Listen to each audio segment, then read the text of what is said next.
अभी तक हम लोगों ने कल की क्लास में प्रेशर के बारे में पढ़ा था, प्रेशर का फॉर्मूला जान लिया था, और प्रेशर पर कौन कौन से फैक्टर असर डालते हैं वो जाना था, प्रेशर के एप्लीकेशंस क्या क्या होते हैं वो जाना था, और पास्कल्स लॉ को जाना था, ठीक है ना।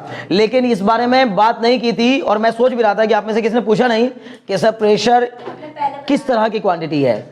ऑलरेडी बता चुके हैं, वेरी गुड, टेंसर है, ठीक है ना। Pressure is a tensor quantity. तीन टाइप की क्वांटिटी होती है, स्केलर क्वांटिटी, वेक्टर क्वांटिटी और टेंसर। टेंसर का मतलब ये होता है, स्केलर वेक्टर के अलावा टेंसर एक नया टर्म आया है, ऐसी सभी क्वांटिटीज जिनकी कोई स्पेसिफिक डायरेक्शन नहीं होती। मतलब एक ही समय पर कोई एक चीज एक से ज्यादा डायरेक्शन में अप्लाई हो रही होती है। एक ही समय पर कोई एक चीज एक से ज्यादा डायरेक्शन रखती हो, जैसे वेलोसिटी है, वेलोसिटी एक समय पर एक से ज्यादा डायरेक्शन नहीं रख सकती। कोई कार अगर किसी एक समय पर नॉर्थ डायरेक्शन में जा रही है तो ये नहीं कह सकते कि ईस्ट में भी जा रही होगी, समझिए ना। उसकी कोई एक पर्टिकुलर डायरेक्शन होगी, कोई भी एक पर्टिकुलर डायरेक्शन। नॉर्थ ईस्ट हो सकती है, नॉर्थ ईस्ट का मतलब नॉर्थ और ईस्ट दोनों में पोजीशन में बदलाव आ रहा है, लेकिन वो भी एक स्पेसिफिक डायरेक्शन है। बट प्रेशर की कोई स्पेसिफिक डायरेक्शन नहीं होती। जैसे जब मैंने कहा कि मान लीजिए इस कंटेनर के अंदर, जब मैंने इस कंटेनर में पानी को भर दिया, यहां लिक्विड भरा हुआ है, तो इस लिक्विड का जो प्रेशर है वो केवल कंटेनर की बॉटम पे नहीं पड़ रहा होगा, इधर भी प्रेशर लगा रहा होगा, और साथ ही साथ ये लिक्विड इधर भी प्रेशर लगा रहा होगा। समझ में आ रही है बात ना। तो इसका मतलब इसकी ना तो कोई स्पेसिफिक डायरेक्शन है, और ना ही ये ऐसा है कि केवल मैग्नीट्यूड भर से काम चल जाए। मतलब ऐसा भी नहीं है कि केवल इसका मैग्नीट्यूड बता के काम चल जाए, नहीं, डायरेक्शन के बारे में भी जानना जरूरी हो जाता है। समझ में आ रही बात ना। लेकिन चूंकि कोई स्पेसिफिक डायरेक्शन नहीं है, इसलिए क्या कहा जाता है, टेंसर, ठीक है ना। क्लियर, एक बात। दूसरी बात, कल हमने इसी पे चर्चा की थी, याद है आप लोगों को, सबसे लास्ट टॉपिक यही था, पास्कल्स लॉ। पास्कल्स लॉ कहता है कि अगर आप किसी इनक्लोज्ड फ्लूइड के ऊपर, इनक्लोज्ड बंद फ्लूइड के ऊपर बाहर से कोई प्रेशर अप्लाई करेंगे, या उसके प्रेशर में कुछ इंक्रीमेंट लाएंगे किसी भी पार्ट पर, किसी भी पार्ट का मतलब यह है कि अगर आपने यहां से कोई रास्ता निकाला और उससे प्रेशराइज करना शुरू कर दिया इसको, तो जो प्रेशर पड़ेगा वो नीचे ऊपर सब एक जैसा ही पड़ेगा। अगर यहां से आपने कोई सिलेंडर और पिस्टन लगाकर और उस पिस्टन को नीचे की ओर क्या किया, प्रेस कर दिया, ठीक है ना, तो इसका मतलब ऊपर से डाला गया प्रेशर ऐसा नहीं है कि केवल नीचे की ओर अप्लाई होगा, हर तरफ अप्लाई होगा। यानी न्यूटन, बार बार कह रहा हूं कि वो the pressure is transmitted in every direction equally. समझ में आ रही बात ना। इसका मतलब यहां पर डाला गया प्रेशर, एक्स्ट्रा प्रेशर इधर भी जाएगा, इधर भी जाएगा, इधर भी जाएगा, इधर भी जाएगा, इधर भी जाएगा। समझ में आ रही बात ना। In all the directions, her direction में काम करेगा ऐसे। समझ में आ रही है बात, कुछ बात समझ में आ रही है, बहुत बढ़िया। तो इसी को हमने कहा पास्कल्स लॉ। कहने का मतलब सिंपल सा है, बेहतरीन सा एक तरीका आप निकाल सकते हैं, मतलब इसको समझने का एक बेहतर सा तरीका है कि हमने एक सिलेंडर लिया, उस सिलेंडर में तीन, यहां पर एक छेद किया, यहां पे एक छेद किया, यहां पे एक छेद किया, फिर इसी तरह यहां छेद किया, यहां छेद किया, एक और यहीं पे कर लेते हैं, ठीक है ना, इसके सामने यहां किया, और यहां पर बॉटम में इसके तीन छेद कर दिए, ठीक है ना। समझ में आ रही बात, चार छेद कर दिए, ठीक है। पहले आप इन तीनों को बंद कर दीजिए किसी कॉर्क से, ठीक है ना, ऐसी कॉर्क जो कि निकल सके, प्रेशर पड़ने पर क्या हो सके, निकल सके, ठीक है ना। तो इन सारे जो छेद होल हैं उनको बंद कर दिया आपने। अब ऊपर से सिलेंडर से क्या करिए, ऊपर से पिस्टन को प्रेशराइज करिए, उस पर प्रेशर डालिए, प्रेशर पड़ेगा तो ये सारी के सारी कॉर्क निकल जाएंगी। समझ में आ रही बात ना। एक नहीं निकलेगी, सारी निकलेंगे एक साथ। समझ में आ रही बात ना। तो पहले ये एक्सपेरिमेंट है, ठीक है ना, बात समझ में ना, इसको करके देखेंगे, ठीक। तो सबसे पहली बात तो ये सारी की सारी कॉर्क एक साथ निकलेंगे, जब हम ऊपर से प्रेशराइज करेंगे सारी कॉर्क एक साथ निकलेंगी। क्लियर। क्यों निकली भाई, क्योंकि सब पर एक साथ इक्वल प्रेशर पड़ेगा। अगर सारी बिल्कुल एक जैसी हैं, मतलब सारे होल बिल्कुल एक जैसे हैं, सारी कॉर्क बिल्कुल एक जैसी हैं जो हमने उसके ऊपर लगाई हैं, तो सारी एक साथ निकलेंगी। बशर्ते कि ऐसा ना हो कि पता लगा एक में आपने लगा दी है कॉर्क स्मूथ टाइप की, एक में लगा दी कैसी, रफ, तो पता लगा एक निकल ही नहीं रही है और दूसरी आराम से निकल गया आसानी से, वो नहीं। लेकिन हाँ, पास्कल के अकॉर्डिंग प्रेशर सब पे सेम पड़ेगा। जब वो कॉर्क निकल जाएंगी तो ऊपर से जितना प्रेशर डालते जाओगे, इन होल से आने वाले पानी की वेलोसिटी उतनी बढ़ती जाएगी, लेकिन सबकी बराबर बढ़ेगी। समझ में आ रही बात ना। मतलब कहने का यह है कि अगर पहले आपका मान लीजिए कॉर्क खुलने पर ये पानी पहले आके यहाँ गिर रहा था, तो और ये वाला पानी जो है ना यहाँ से इसके बिल्कुल ऊंचाई पे आ रहा था, तो ये यहाँ गिर रहा था। तो अब अगर आपने ऊपर से प्रेशराइज किया और वेलोसिटी ज्यादा हो गई, तो ये जाके यहाँ गिरेगा, तो ये भी जाकर यहाँ गिरेगा। समझ में आ रही बात ना। मैं क्या बताना चाह रहा हूँ, पकड़ में आ रहा है? बहुत बढ़िया। यानी कहने का मतलब ये हुआ कि पास्कल्स के मुताबिक जब आप किसी भी लिक्विड या किसी भी बंद फ्लूइड पर क्या करते हैं, कहीं भी किसी भी पार्ट पर प्रेशर अप्लाई करते हैं तो वो प्रेशर इक्वली ट्रांसमिट हो जाता है in all the directions. Okay, बहुत आसान सा, बहुत बेहतरीन सा लॉ है। इसी के बेस पर हमारी कुछ एप्लीकेशंस बनाए गए, ठीक है ना। जैसे सबसे पहला एप्लीकेशन हाइड्रोलिक लिफ्ट, समझ में आ रही बात ना। अब हाइड्रोलिक लिफ्ट पेपर में आएगा ही आएगा, तो अगला टॉपिक आपका हाइड्रोलिक लिफ्ट ही है, समझ लीजिए, ठीक है ना। लिखिए हाइड्रोलिक लिफ्ट, हेडिंग डालिए नेक्स्ट, हाइड्रोलिक लिफ्ट। ये सिर्फ समझने के लिए था, मुझे उम्मीद है कि बात समझ में आ गई होगी। इसको मिटा देते हैं, इसको एक्सपेरिमेंट करके भी दिखाएंगे, ठीक है ना।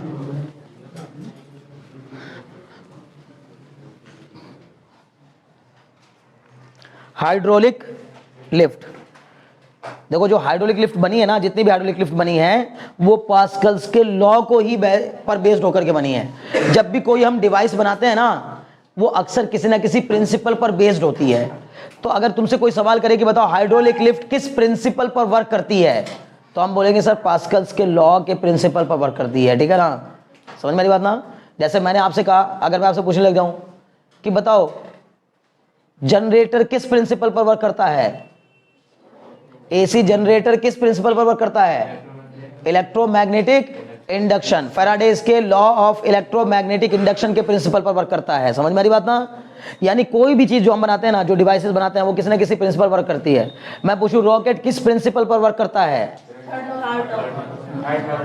थर्ड लॉ ऑफ मोशन या law of conservation of momentum, law of conservation of momentum. ये अलग बात है कि उसी से ही वो every action is equal to opposite reaction, every action has equal and opposite reaction आ जाएगा। लेकिन सही लॉ क्या है, सही प्रिंसिपल जिस पर बेस्ड होकर के उसको बनाया गया है वो है law of conservation of momentum, ठीक है ना, law of conservation of momentum.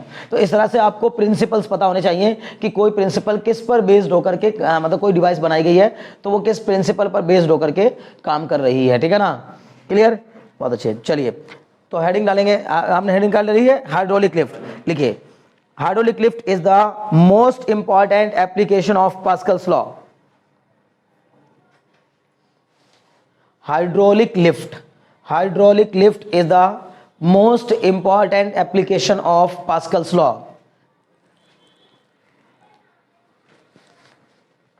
which is used to lift heavy objects, which is used to lift heavy objects,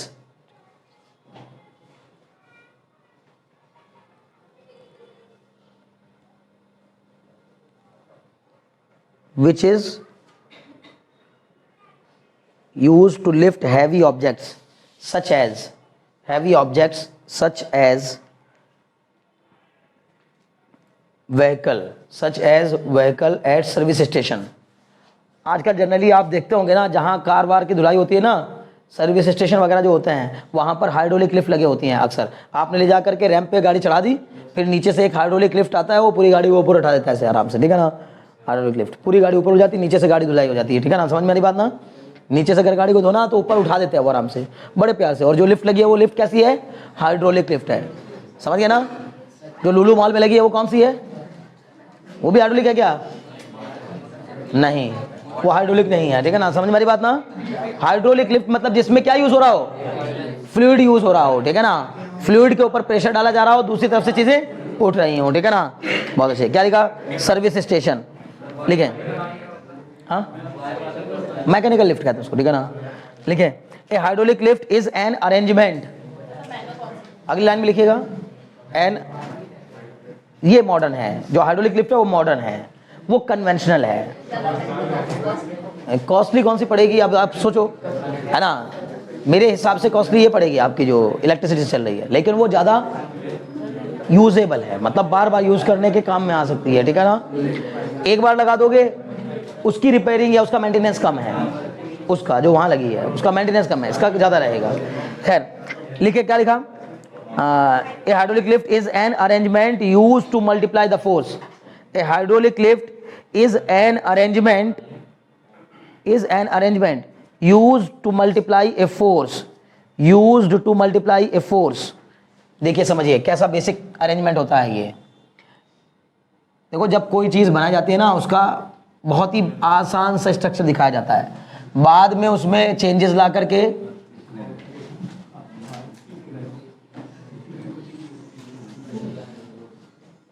देखिए ये प्रिंसिपल है इसका, कितना बेहतरीन सा प्रिंसिपल है। क्या कि जब आपको कोई हाइड्रोलिक लिफ्ट बनानी हो, कोई हाइड्रोलिक लिफ्ट बनानी हो, तो उस हाइड्रोलिक लिफ्ट को बनाते समय आप उस हाइड्रोलिक लिफ्ट में 2 लिम्स बनाएंगे। इसको एक लिम्स कहते हैं, first limb, second limb, LIMB limb, ठीक है ना। तो इस लिम्स में एक के पिस्टन का एरिया कम रखेंगे, एक के पिस्टन का एरिया ज्यादा रखेंगे, ठीक है ना। मतलब इस तरफ का जो पिस्टन एरिया है वो कम है और इस तरफ का जो पिस्टन एरिया है वो ज्यादा है, ठीक है ना। बहुत ध्यान सुनिए, ठीक है ना।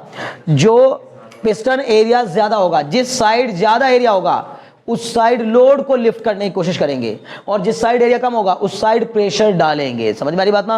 मतलब हाइड्रोलिक लिफ्ट का बड़ा बेहतर, बहुत ही आसान सा कॉन्सेप्ट है ये, एकदम आसान सा कॉन्सेप्ट। करना क्या है, आपको एक पाइप लेना है, सिंपल ऐसे आप बस क्या कर लीजिए, बस अरेंजमेंट थोड़ा ऐसा होना चाहिए कि एक तरफ का जो पाइप है उसका एरिया क्रॉस सेक्शन कम होना चाहिए, दूसरी तरफ जो पाइप है उसका एरिया क्रॉस सेक्शन ज्यादा होना चाहिए, ठीक है ना।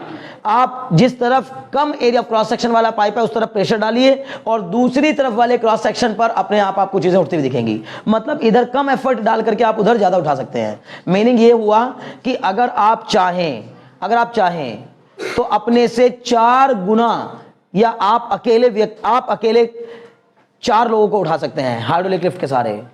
मतलब आप कौन सी साइड खड़े हो जाइए, उन चारों को उस साइड खड़ा करिए जिस साइड ब्रॉडर साइड है, जिस side area of cross section ज्यादा है, और आप उस साइड खड़े हो जाइए जिस side area of cross section कम है। तो जिस साइड का एरिया ऑफ क्रॉस सेक्शन कम होगा उधर आपके खड़े हो जाने से 4 लोग जो उधर खड़े होंगे, आपके अकेले के वजन से जितना प्रेशर पड़ेगा वो इतना प्रेशर होगा कि वो उन चारों को उठा देगा। कुछ बात समझ में ना। ये हाइड्रोलिक लिफ्ट का कॉन्सेप्ट है। इसका मतलब कम लोड डालने पर ज्यादा प्रेशर अप्लाई किया जा सकता है, ठीक है ना। तो क्या होता है, अच्छा देखना क्या है भाई, बात समझिए। सबसे पहले बड़ा आसान सा है तरीका ये, इस तरफ के एरिया ऑफ क्रॉस सेक्शन को मैंने कितना लिया, A है ना। यहाँ का एरिया मैंने कितना मान लिया, A, और यहाँ का एरिया कितना ले लिया, कैपिटल A, ठीक है। बड़ी साइड का एरिया को बड़ा ले लिया और छोटी साइड के एरिया को छोटा ले लिया। यहाँ से हमने इस पर एक फोर्स अप्लाई किया, कितना, स्मॉल f, और यहाँ पर हमने इसके ऊपर क्या कर दिया, एक लोड रख दिया जिसका वेट कितना है, कैपिटल F के इक्वल। नहीं समझे मैं क्या बताना चाह रहा हूं। इस वाली साइड मैंने कार खड़ी कर दी इसके ऊपर और इस वाली साइड मैं फोर्स अप्लाई करूंगा, इधर वाली साइड फोर्स अप्लाई करूंगा। इस साइड कार खड़ी है, मुझे इस कार को उठाना है ऊपर, तो इधर से मैं फोर्स अप्लाई करूंगा और उधर से कार उठ जाएगी, ठीक है ना। समझ मेरी बात। ये तो सर कोई बड़ी बात नहीं है, तो उठ ही जाएगी। बड़ी बात यह है कि कार का वजन है 500 किलो, यहां पर रखना पड़ रहा है सिर्फ 50 किलो। मेरी बात को समझ में आ रही ना। 50 किलो वजन से, यानी 50 किलो के बराबर जितना फोर्स होता है उतना फोर्स डालने से 500 किलो की चीज को उठाया जा सकता है, 5000 किलो को भी उठाया जा सकता है, बशर्ते कि जितना कम होता जाएगा एरिया और वो जितना बड़ा होता जाएगा उतना ही फायदा होगा। मेरी बात कुछ समझ में आ रही है मैं क्या बताना चाह रहा हूं। क्यों भाई ऐसा क्यों हुआ, अब सवाल उठा ऐसा क्यों हुआ सर। इस पिस्टन और उस वाले पिस्टन के बीच में क्या भरा होगा सर, फ्लूइड भरा होगा। फ्लूइड भरा होगा, कैसा फ्लूइड भरा होगा, पानी भर दें, क्यों नहीं। पानी भरने से क्या नुकसान है भाई, सस्ता तो है पानी, क्या करना है, नॉन कंप्रेसिबल है, वेरी गुड, होना चाहिए। और क्या वाटर नॉन कंप्रेसिबल नहीं होता, होता है। वाटर को हम लोग नॉन विस्कस और नॉन कंप्रेसिबल फ्लूइड की कैटेगरी में रखते हैं। वाटर को हम non compressible non viscous fluid की कैटेगरी में रखते हैं। हालांकि दुनिया में कोई भी फ्लूइड पूरी तरीके से नॉन कंप्रेसिबल और नॉन विस्कस नहीं होता, लेकिन सबसे आइडियल फ्लूइड किसको ही माना गया, सबसे आइडियल लिक्विड किसको माना गया है, वाटर को। वाटर को माना गया है कि वो नॉन विस्कस भी होता है और नॉन कंप्रेसिबल भी होता है। तो हमें नॉन कंप्रेसिबल ही फ्लूइड चाहिए इसमें, लेकिन वाटर वगैरह को इसलिए इस्तेमाल नहीं कर सकते क्योंकि वाटर का इवेपोरेशन आसानी से हो जाता है। समझ में आ रही बात ना। हम अपनी गाड़ियों में मोबिल ऑयल क्यों यूज करते हैं, पानी क्यों नहीं यूज कर लेते, इंजन को ठंडा करने के लिए। मतलब नहीं समझे भाई, वो मोबिल ऑयल का काम भी तो क्या है, इंजन को ठंडा रखना ही तो काम है मोबिल ऑयल का। 2 काम है, मोबिल ऑयल जो हम डालते हैं स्कूटी वगैरह में या बाइक वगैरह में जो मोबिल ऑयल डालते हैं ना, उसका काम क्या है, 2 काम है। एक तो फ्रिक्शन को रिड्यूस करना, मेटिंग पार्ट्स, मतलब जो गियर्स वगैरह होते हैं उनके बीच में जो जब रगड़ खाई जाती है, जब गियर एक दूसरे से रगड़ते हैं तो उनके बीच में ये liquid I mean Mobil oil उनके बीच में किसका काम करता है, लुब्रिकेंट का काम करता है। उस लुब्रिकेंट की वजह से फ्रिक्शन क्या हो जाता है, रिड्यूस हो जाता है, तो वियर एंड टियर कम हो जाता है। वियर एंड टियर मतलब घिसना और कटना, बताया था ना पहले भी, वर्ड यूज किया था, ठीक है ना। तो इसका मतलब है कि मोबाइल यूज कर लिया, एक बात। दूसरी चीज सर साथ ही साथ उसका काम क्या भी है, कूल करना भी है इंजन को, हालांकि इतना कूल नहीं कर पाता लेकिन कूल करना भी उसका काम है, ठीक है ना, समझ में मेरी बात। अब वाटर यूज कर ले तो भाई वाटर पहली बात नॉन विस्कस है, उसमें हमें कैसा चाहिए, विस्कस चाहिए। गाड़ियों में जो तेल डाला जाता है वो विस्कस होना चाहिए। आप गाड़ी का तेल खराब कब मानते हो, बस आप जाइए, आप जाकर के मिस्त्री क्या करता है, पहले तेल निकाले गाड़ी से, निकाल के देगा भैया नहीं भैया खराब हो गया तेल, तेल बेकार हो गया। तेल बेकार कब हो जाता है, जिस जब उसकी चिपचिपाहट बिल्कुल खत्म हो जाए। चिपचिपाहट को ही विस्कोसिटी कहते हैं। तो जिस दिन आपके उस मतलब उस तेल में चिपचिपाहट खत्म हो जाएगी तो समझो वो अब मेल्टिंग पार्ट, मतलब ऐसा हो गया जैसे पानी, वो क्या होगा, दो चीज आप ऊपर डालेंगे नीचे निकल जाएगा, समझ ना। अब जो कोई चिपचिपी चीज होती है तो वो जैसे मान लीजिए आप मेरे हाथ पे ऊपर से हाथ धुलाने के लिए मेरा, आप एक बार मेरे हाथ धुलाइए पानी से और एक बार मेरे हाथ धुलाइए सरसों के तेल से, तो अब मेरे सरसों का तेल ऐसे नहीं जाएगा पानी की तरह, आपने पानी ऊपर से लोटे पानी डाला, वो मैंने ऐसे करके हाथ धोए, आराम से पूरा नीचे निचोड़ गया पानी, लेकिन तेल तो यहीं पर हाथ पे चिपक के रह जाएगा। कुछ बात समझ में ना, किसकी वजह से, उसकी विस्कोसिटी की वजह से। क्लियर है दिमाग, बहुत अच्छे। तो इसलिए मोबिल ऑयल विस्कस होने की वजह से मेटिंग पार्ट्स के बीच में चिपक के रह जाता है, लेयर बनाता है पतली सी।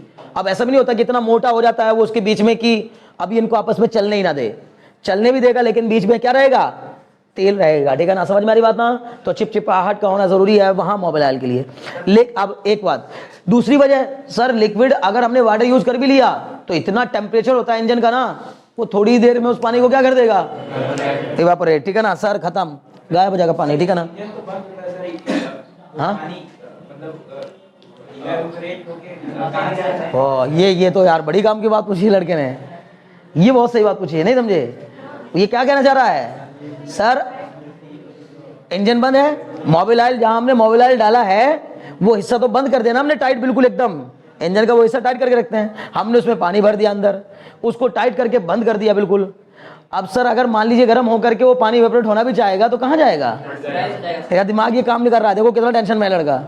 क्या कभी ऐसा देखा नहीं है आपने कि गर्म किसी बर्तन में, बंद बर्तन में आप पानी रख दीजिए धूप में खूब, ठीक है ना, खूब धूप में रख दीजिए और उसको आकर के थोड़े दिन बाद आके देखिए तो गायब नहीं हो सकता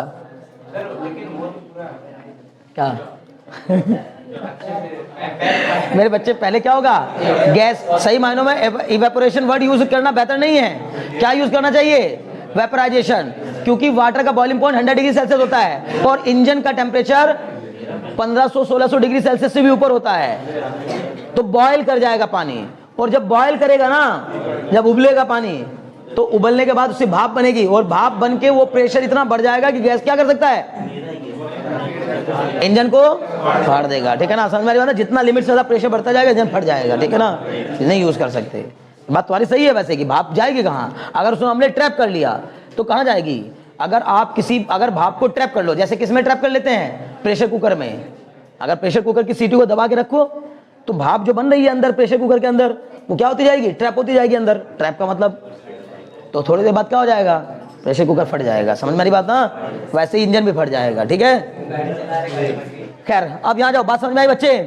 हुआ क्या भाई, ऐसा क्यों हुआ कि इधर हमने 10 किलो वजन डालकर उधर हमने 100 किलो वजन उठा लिया, मतलब इधर आप 10 किलो का बाट रख दिए, उधर 100 किलो का बाट रख दिए, उठ जाएगा आराम से। ऐसा क्यों हुआ, ऐसा इसलिए हुआ क्योंकि पास्कल्स ने हमसे कहा था कि जब आप यहां पर प्रेशर, जब आप यहां फोर्स अप्लाई करेंगे तो उस फोर्स के कारण इस पर प्रेशर पड़ेगा। कितना प्रेशर पड़ेगा, तो हमने कहा सर इस तरफ, इसको हमने क्या नाम दिया, इनपुट पिस्टन, इसको क्या नाम देते हैं, इनपुट पिस्टन, और वो वाले को क्या नाम देते हैं, आउटपुट पिस्टन। तो आउटपुट पिस्टन का एरिया ज्यादा और इनपुट पिस्टन का एरिया कम होना चाहिए, पहले तो ये ध्यान रखना है, ठीक है ना।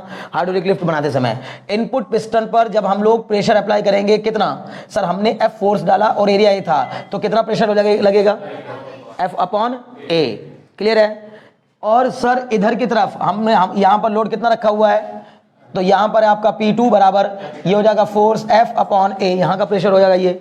लेकिन सर पास्कल्स लॉ कहता है कि जब आप यहां पर P1 प्रेशर डालेंगे तो वो हर जगह इक्वली ट्रांसमिट हो जाएगा। मतलब अगर आपने यहां 10 पास्कल का प्रेशर डाला ना तो यहां भी 10 पास्कल का प्रेशर लगेगा। नहीं बात समझ में आई, अरे बात समझ में। पास्कल का लॉ क्या कहता है कि आप इनक्लोज्ड फ्लूइड, ये कैसा फ्लूइड है, इनक्लोज्ड फ्लूइड पर कहीं भी प्रेशर डालिए, आप यहां से छोड़ दीजिए, यहां से प्रेशर डाल दीजिए, तो भी इस ओर अगर इधर की ओर डालोगे तो भी पूरे में ट्रांसमिट हो जाएगा। मीनिंग अगर यहां तुमने 10 पास्कल डाला तो यहां भी कितना लग रहा होगा, मैं बार बार कह रहा हूं 10 पास्कल लग रहा होगा, क्लियर है। और यहां पर भी कितना जाएगा, 10 पास्कल जाएगा। मतलब यानी कि यहां से लेकर यहां तक प्रेशर इक्वली ट्रांसमिट हो जाएगा। ट्रांसमिट होना मतलब वहां तक पहुंच जाएगा प्रेशर, यहां डाला गया प्रेशर वहां से दिखा रहा होगा, क्लियर। और पास्कल्स के मुताबिक यानी कि हम बोलेंगे according to Pascal's law P1 बराबर क्या हो जाएगा, P2 हो जाएगा, ठीक है ना। P1 बराबर P2 हो जाएगा, मतलब F अपॉन A बराबर कैपिटल F अपॉन A हो जाएगा। इसका मतलब कैपिटल F बराबर F upon small a into capital A हो जाएगा। बोलो हो जाएगा कि नहीं। कैपिटल F बराबर small f into capital A upon small a हो जाएगा। बोलो समझ में आ रहा है कि नहीं। आप मुझे बताओ कैपिटल A और स्मॉल a में क्या रिलेशन है। अगर सुहानी दिक्कत आ रही तो मुझसे पूछना है, चुप नहीं बैठना है बिल्कुल भी। बहुत आसान है ये, कुछ ज़्यादा ही आसान है। मैंने पहले बोला था कि आपको ये इतना मुश्किल है नहीं चीज़, ठीक है ना। लेकिन अगर आपको दिक्कत आ रही है तो कोई बात नहीं, मेरे लिए आसान है, आपके लिए आसान नहीं हो सकता, जरूरी नहीं कि आपके लिए भी आसानी होगा, ठीक है। तो मैंने कहा क्योंकि कैपिटल A बड़ा है किससे, स्मॉल a से, तो बताइए अगर न्यूमरेटर बड़ा डिनोमिनेटर छोटा, न्यूमरेटर बड़ा डिनोमिनेटर छोटा, तो डिवाइड करने पर वैल्यू 1 से बड़ी आएगी। मान लीजिए कि आपने एरिया को 10 गुना बना दिया, इधर का एरिया रखा 10 सेंटीमीटर स्क्वायर, उधर का रखा 100 सेंटीमीटर स्क्वायर, तो सिर्फ 10 गुना वजन उठा लेगा। कुल मिला जुलाकर जितना एरिया में रेशियो होगा उतना ही मल्टीप्लाई फोर्स हो जाएगा, ठीक है ना। समझ में आ रही बात। क्योंकि ये स्मॉल f मैंने कितना डाला, मान लो मैंने डाला 10 न्यूटन, मैंने 10 न्यूटन का फोर्स डाला और एरिया का रेशियो 10 10/1 रखा, 10/1 तो 100 किलो तक का वजन उठा लेगा, मतलब 100 न्यूटन तक का वजन उठा लेगा। समझ गया ना। हाँ बच्चे बोलो। हाँ तो जो 10 किलो वाला वजन है, अगर वो 10 पास्कल का भी प्रेशर लगाएगा तो वो 100 किलो वाला कैसे उठेगा, 100 किलो वाला कैसे उठेगा। कि वो तो नहीं, जैसे अगर हम कोई भी यहाँ पे कोई स्मॉल मास रखते हैं और यहाँ पे उससे बड़ा मास रखते हैं, तो जो ये तो स्मॉल मास जितना प्रेशर लगा पाएगा उससे तो ज़्यादा ही प्रेशर इसका होगा। क्यों, अगर हम तराजू में रखते तो क्या होता है, छोटा वाला होता है तो हमेशा ऊपर ही उठ जाता है, भारी वाला तो नीचे ही जाता है। देखो ध्यान सुनो, ज्यादा मास वाला जो है वो नीचे जाता है ना, और कम मास वाला ऊपर जाता है। तो मैं ये नहीं कह रही नीचे जाएगा, लेकिन ये उठाएगा कैसे। हम इधर से प्रेशर डालेंगे ना, प्रेशर तो डाल ही रहे हैं, लेकिन उतना ही तो प्रेशर डालेंगे ना जितना ये लगा पाएगा। सर इसको फ्रीली सर छोड़ दें, उधर सर ऐसे बड़ा सा और मतलब उधर छोटा सा और इधर बड़ा सा, सर ये नीचे आएगा तो वो ऊपर नहीं पड़ेगा। कौन सर ये बड़ा है तो सर इसका वेट ज्यादा होगा और उस पे अगर फोर्स नहीं अप्लाई करें तो सही है, सही बोलते रहो, मैं समझ रहा हूँ, मैं सुन रहा हूँ। देखो तुम्हारे दिमाग में कंफ्यूजन क्या है, इनके दिमाग में कंफ्यूजन ये आ गया कि सर अगर मान लीजिए मैंने यहाँ पर, पहली बात मेरे बच्चे ये तब की बात है जब हमने इसको बैलेंस किया हुआ होगा, समझे ना। बैलेंसिंग का मतलब ये है कि इस वाले हिस्से में पानी उतना ही भरा हुआ है, हमने यहाँ पर इसको अभी रोका हुआ है, इस पिस्टन को हमने यहाँ रोका हुआ है, और फिर उसके बाद हम एक्स्ट्रा प्रेशर डालेंगे। अब इसको हमने कितने प्रेशर से डाला, कितने प्रेशर से रोक रखा, कितने फोर्स से रोक रखा हुआ, उससे मतलब नहीं हमें, लेकिन हम इसके बाद इस पे एक्स्ट्रा प्रेशर डालेंगे, तो जितना प्रेशर डालेंगे उतना ही इसको ऊपर उठाता जाएगा। जितना हम ये प्रेशर ज्यादा बढ़ाते जाएंगे, यानी कि जितना इस पे फोर्स डालते जाएंगे उसके अकॉर्डिंग ये फोर्स उठता चला जाएगा। नहीं समझ पा रहे हो। अगर कोई डाउट है तो मुझे फिर बताओ, मैं बता रहा हूं वापस। किसी के दिमाग में ये आ रहा है डाउट, हाँ बोलो।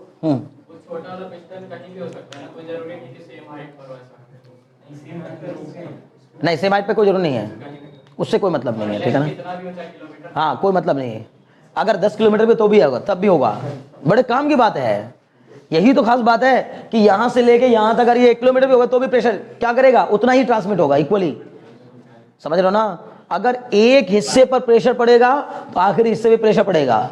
नदी का बहाव अगर मान लीजिए 100 किलोमीटर पीछे से बढ़ गया, उसने इसको पुश किया, इसने अपने आगे वाले को पुश किया, उसने आगे वाले को पुश किया, तो पूरे को पुश करता चला जाएगा। एक बात। दूसरी बात, अभी इसके दिमाग में ये आ रहा है सर जैसे यहाँ का 100 किलो का वजन यहाँ 10 किलो के बराबर कैसे हो जाएगा, ये जानना चाह रही हो ना तुम। हाँ आपने कहा कि दोनों साइड प्रेशर सेम रहेगा। हाँ बिल्कुल। तो हम जितना प्रेशर लगाएंगे ना, उतना ही प्रेशर तो ये वाला यूनिट लगा पाएगा ना। हम यहां से जितना प्रेशर लगाएंगे बिल्कुल उतना ही प्रेशर ये लिक्विड ऊपर की ओर लगाएगा। हमने वही किया है। मैंने यहां कितना प्रेशर अप्लाई किया P1, और अभी मैंने मान लिया कि उधर कितना लगा P2, लेकिन पास्कल कहता है कि हर तरफ क्या रहेगा सेम, जितना आपने यहां अप्लाई किया उतना ही वहां लगेगा। इसका मतलब P1 बराबर P2 होगा। रख दिया, अब क्या दिक्कत आई? अब मैथ्स क्या कह रहा है? P1 बराबर F अपॉन A।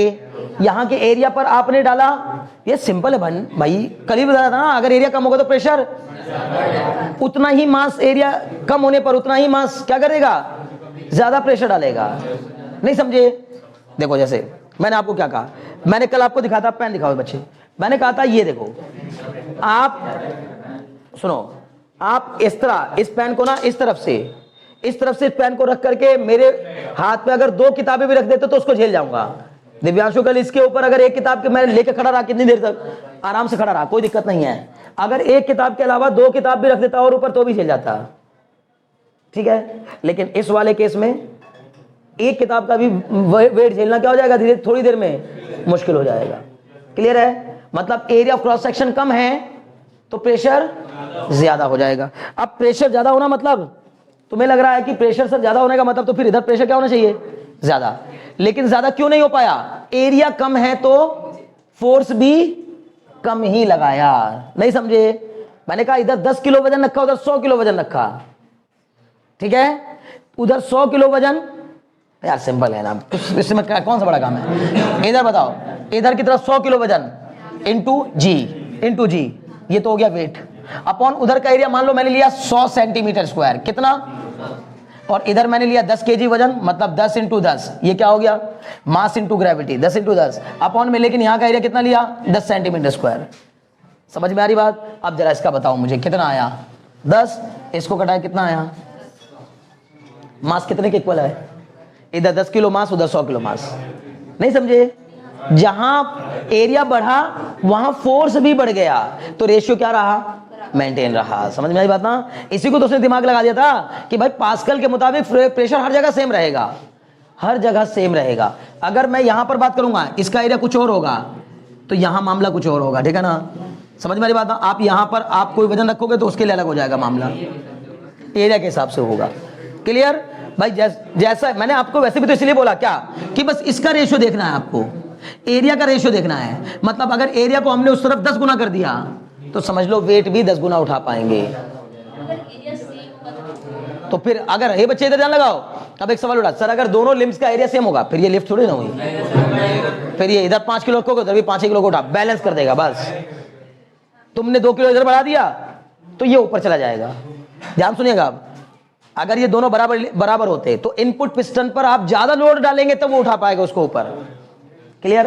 5-5 रख दोगे बैलेंस हो जाएगा। समझ में आ रही बात? यानी ये कहना क्या चाहता है, कहना ये चाहता है कि यहां पर उठाने को तो वो जरूरी नहीं कि अभी भी उठा रहा होगा उसको। हमने कहा 100 किलो वजन है तो भाई 100 किलो वजन के लिए तो वो बैलेंस हो जाएगा ना कहानी। अगर मैंने वजन को कितना कर दिया उधर 100 किलो और एरिया को कितना कर दिया 100 सेंटीमीटर स्क्वायर, तो बस मामला बैलेंस हो गया। समझ गए ना? मेरे को उसको उठाना है तो मैं यहां पर क्या करता जाऊंगा, फोर्स बढ़ाता जाऊंगा। लेकिन कहना यह चाहता है कि यहां आप 1 बढ़ाओगे वहां 10 बढ़ेगा। समझ गए ना? एरिया के ज्यादा हो जाने से यहां आप 1% इंक्रीमेंट लाओगे वहां 10% इंक्रीमेंट आ जाएगा, यहां 20% इंक्रीमेंट लाओगे वहां, समझ में आ रही कुछ बात, और ज्यादा बढ़ जाएगा। हाँ बिल्कुल, ठीक है ना? उसी हिसाब से ऊपर जाएगा। अभी क्लियर हो गया? बहुत अच्छे। ये डायग्राम बनाइए जल्दी से, ठीक है ना? और लिफ्ट का ये बना पूरा केस करिए। अच्छा यहां तक देखो, A greater than capital A greater than small a, so we can say F is greater than small f, F is greater than small f, F is greater than small f मतलब W dash is greater than W, W dash is greater than W मतलब M dash G is greater than MG, मतलब G same, तो इसका मतलब M dash greater than M। क्या कहना चाहता हूं मैं? कहना चाहता हूं कि इस साइड पर रखा हुआ मास इस वाले साइड पर रखे हुए मास से ज्यादा होगा। समझ गए ना? बैलेंस होने के लिए भी। समझ में आ रही बात ना? आप इसको बैलेंस करना चाहते हो, इधर 5 किलो रखो इधर 50 किलो रखो, बैलेंस हो जाएगा। लेकिन सुन के ऐसा लग रहा है यार उधर तो 50 किलो रखते भैया, ये 5 किलो तो ऊपर उठ जाएगा, ऐसा लग रहा है। समझ में आ रही बात ना? ये होता कब? अगर दोनों का एरिया सेम होता। बिल्कुल सही बात, समझ में आई बात ना। ये मेरे प्यारो हो जाता है, इसमें कोई दो राय नहीं है। यही तो बस समझने वाली बात है कि हमारा माइंड तो कह रहा है क्या कि सर अगर आपने इस तरफ 100 किलो वजन रख दिया और उधर 10 किलो वजन रख दिया तो शिवांश को लग कह रहा है कि सर 100 किलो वजन इस 10 किलो वजन को उड़ा देगा, समझ गए ना। लेकिन नहीं उड़ाएगा, इस केस में नहीं उड़ाएगा। हाँ, दोनों का एरिया सेम होता तो फिर 100 किलो वजन 10 किलो को उड़ा देता, ठीक है ना। समझ में आ गई बात, बहुत अच्छी। चलिए नोट करिए दिस को, डायग्राम भी बनाइएगा और ये कॉन्सेप्ट भी नोट कर लीजिए, ठीक है ना।